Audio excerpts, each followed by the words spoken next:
Bukod po, isa namang video ng mga pasaway sa kalye ang viral ngayon at isang pampaserong bus at closed van ang nagitgitan at tila naghahamunan habang bumabiyahe sa C5 Road sa Quezon City. Ang ginawa ng mga driver ng dalawang sasakyan, malinaw na reckless driving ayon sa LTFRB.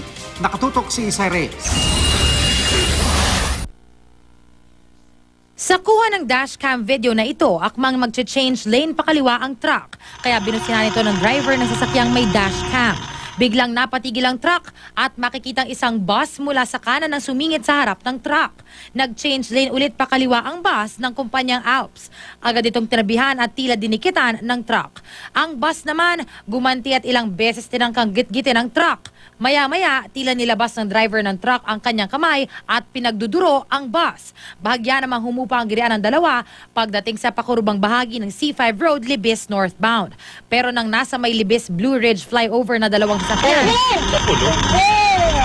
tila binanggana ng tuluyan ng truck ang harapang bahagi ng bus. Dito na natapos ang video. Nakarating na sa LTFRB ang video. Pampasero ang bus at posibleng nalagay sa panganib ang mga sakay nito. Pagpapaliwanagin ng LTFRB ang kumpanya at driver. Magkakaroon na sila ng show cause order.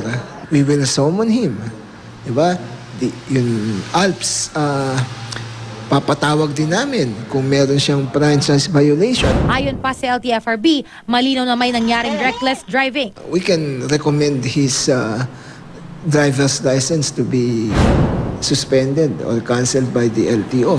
Diba? Kung ikaw ay driver at gano'n ang mentality mo, pagpalagay mo na nakalalaki yung kabila, bakit may susugal yung buhay ng mga pasahero mo? Ayon naman sa Alps Bus Company, nagpataw na sila ng preventive suspension sa driver na si Alan Guno. Isang buwan pa lang daw sa kanilang kumpanya si Guno.